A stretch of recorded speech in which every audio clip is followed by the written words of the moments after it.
Primary শিক্ষক নিয়োগ নেবেন। 19 তারিখে আপনারা দেখেছিলেন প্রাইমারি পর্ষদ অভিযান, সেখানে স্বতঃস্ফূর্ত ভাবে 23 জেলা থেকে সকলেই নেমেছিলেন। প্রতিবন্ধী থেকে শুরু করে অনেক বোনেরা, অনেক দিদিরা দূর দূর জেলা থেকে, কোচবিহার, জলপাইগুড়ি এখান থেকে এসেছিলেন। তাদের উপর পুলিশি অত্যাচার আপনারা দেখেছেন, প্রত্যেকেই দেখেছেন পুলিশ কিভাবে তুলতে তুলতে নিয়ে গেছে।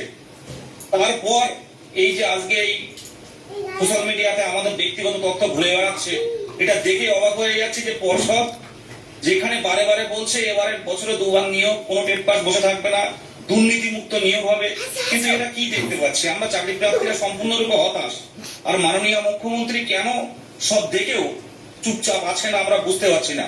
আমরা বাংলার হবু শিক্ষক, আমরা মাননীয় মুখ্যমন্ত্রীর হস্তক্ষেপ চাইছি, প্রাইমারি শিক্ষক নিয়োগের হস্তক্ষেপ চাইছি যে আসুন হস্তক্ষেপ করুন। আমরা বাংলার চাকরি প্রার্থীরা আমরা একটা কর্মসংস্থান পেলে আমরা আনন্দিত হব।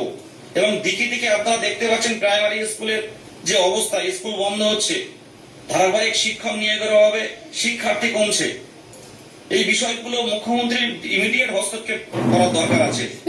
একটা বিষয় আমি একটু জানার চেষ্টা করি। কিছুদিন আগেও আমরা দেখলাম যে আপনারা রীতিমতো যারা 2022-এ টেট উত্তীর্ণ তারা রাস্তায় নামলেন, তারা পথে নামলেন, তারা আপনার মুখ্যমন্ত্রীর দৃষ্টি আকর্ষণের চেষ্টা করলেন, পুলিশ চাকদলা করে আপনাদের প্রেজেন্ট নামে তুললো।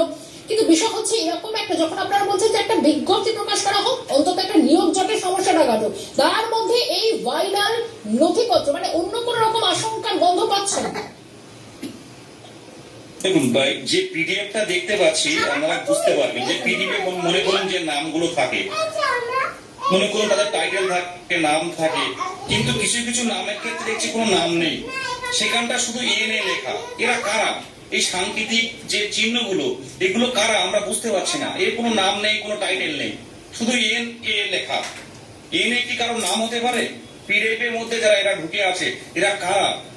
এর পিছনে কি কোনো অন্য কোনো কাজ হচ্ছে কি? যেমন মনে করুন একটা নাম, আমি একটু আপনাকে বিরত করছি, একটু সঙ্গে থাকুন, আমি আসছি। আইনজীবী তরুণজ্যোতি তিওয়ারি রয়েছেন আমার সঙ্গে। তরুণ তার স্বাগত জানাই ক্যালকাটা নিউজে। সোশ্যাল মিডিয়া টেট উত্তীর্ণকারী যারা 2022-এ যারা পাশ করে বসে রয়েছেন, যারা বলছেন